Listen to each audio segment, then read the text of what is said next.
Today we're going to have a look at a mechanical number pad from Tesoro. This is a widely available number pad at a really cheap price point in comparison to others, which also has some pretty interesting attributes.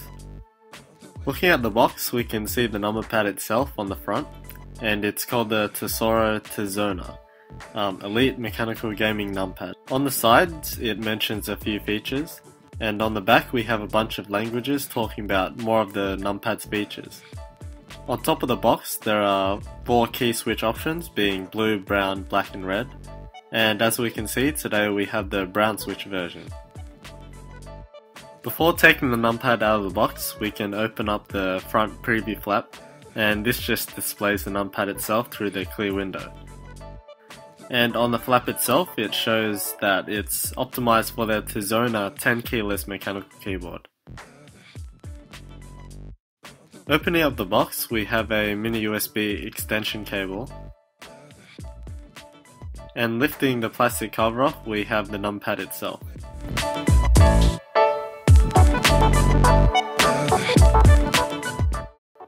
Having a first look at the number pad, it has an edgy design that some people like and others won't, with a raised top and large metallic Tesoro logo.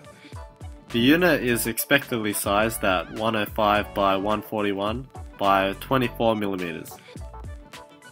The logo is a thin metal plate which is purple, and the whole shell of the item is a textured black plastic, which doesn't pick up dust and fingerprints as much as a flat matte or gloss finish plastic will do.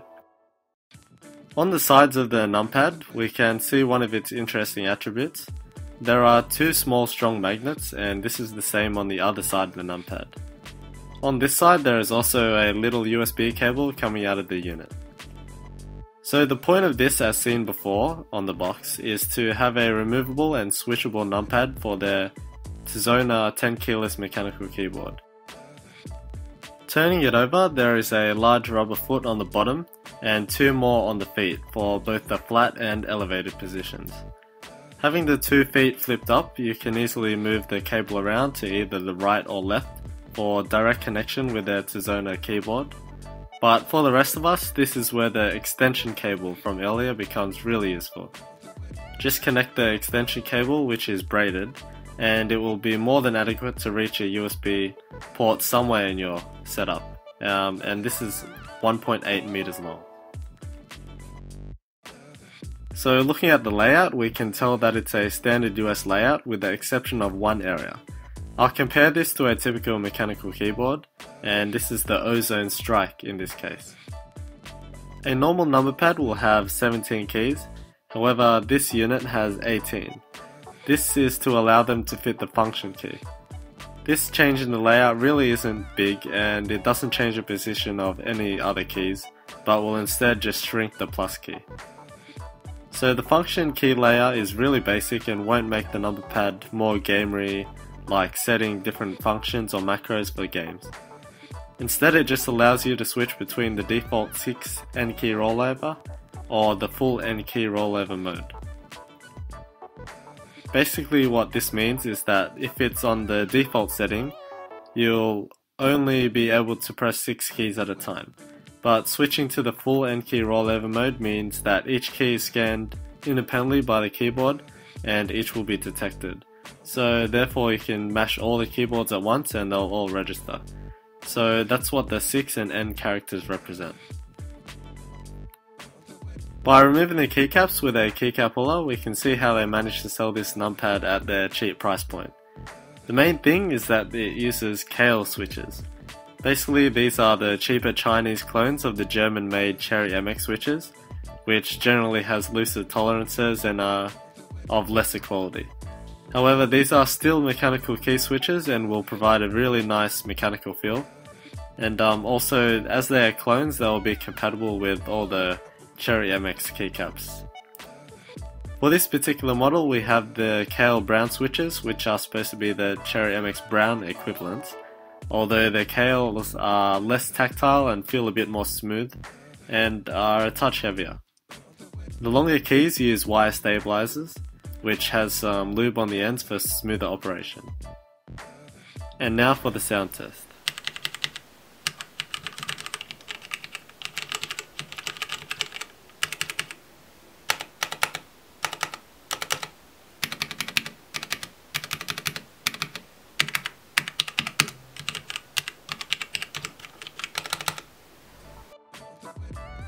Now I'll take the unit apart and check out the insides. All that's needed is a Phillips head screwdriver to remove the 4 screws that are in the corners of the unit. Once the screws are off, the top shell is separated and the bottom shell holds all the electronics.